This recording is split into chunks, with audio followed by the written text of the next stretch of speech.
In the Pine Barrens of southern New Jersey, there is said to live a creature known as the Jersey Devil. Hey folks, how's it going? Recently, I've been wanting to give clay sculpting a try, so I figured I'd start off by trying to make one of my favorite cryptids. And since every good devil needs a strong support system to hold itself together, I began by making an armature.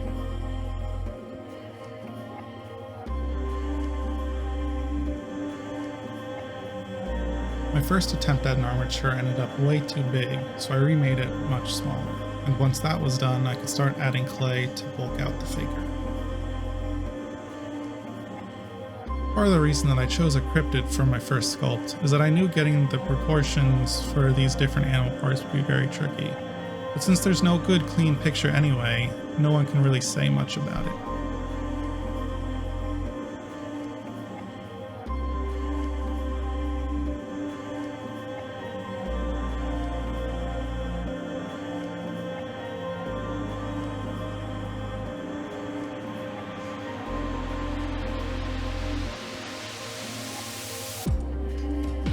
Once I had the body built out to how I wanted, I was able to start adding details.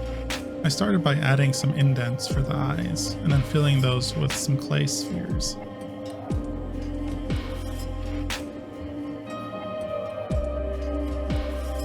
I could then slightly cover the top and bottom of the spheres to give it the impression of an eye socket.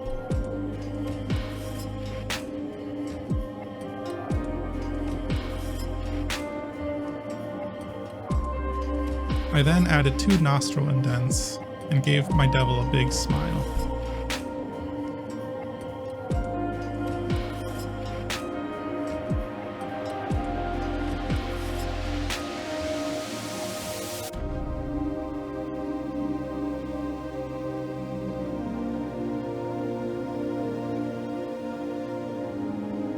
The devil is said to have the head of either a goat or a horse, and since I'm really indecisive, I decided to do a bit of both.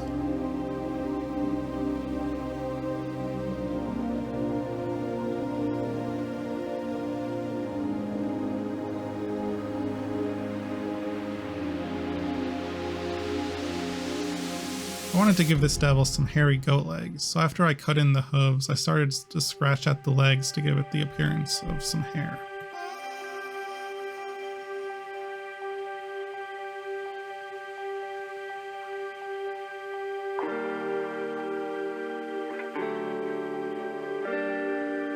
At this point in the process, I had just got a sunburn on the top of my head, so I had some sympathy and gave the devil a mane.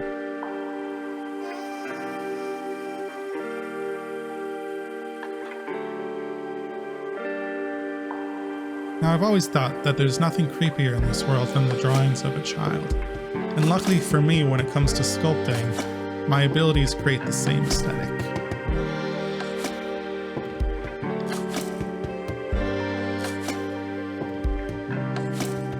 With the body of the sculpt done, I smoothed it out with some IPA and gave it a quick bake so that when I added the wings, it wouldn't mess up any of the work I had done.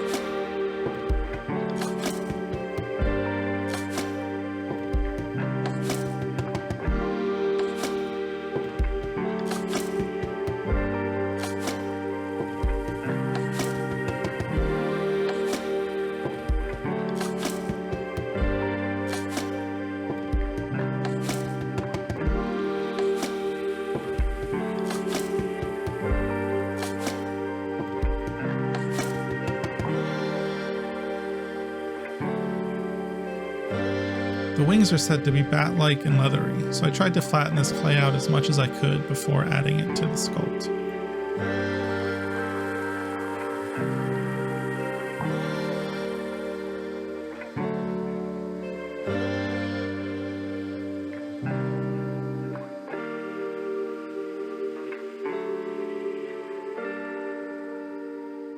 During the bake, the wings fell off, so once everything had hardened, I just glued them back onto the sculpt. And then it was finally time for some painting, starting with a quick primer.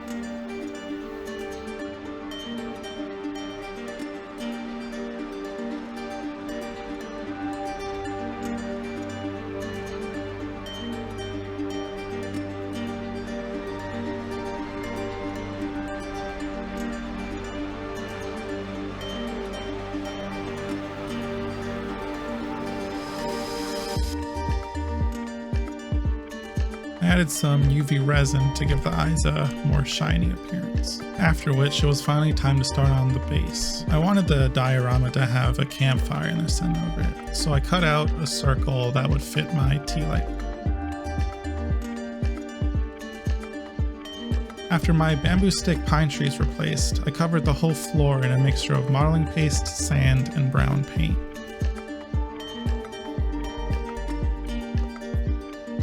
And then I got way too excited and glued down the devil way before it was necessary.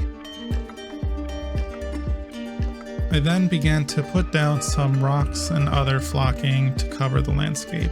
I attached this all using a watered down PVA glue.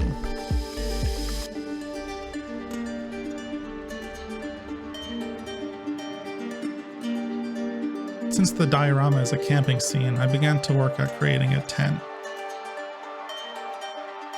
After creating the base out of some cardboard and gluing it together, I covered the tent in some paint and paper towels to give it a more cloth-like appearance.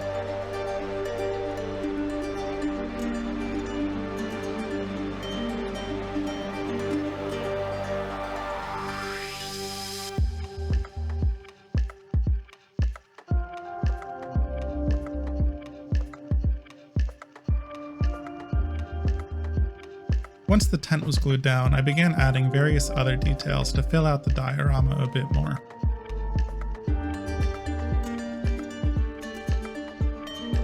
To give the tea light a bit more of a fiery appearance, I applied some hot glue while pulling upwards, and then painted it using glass paint.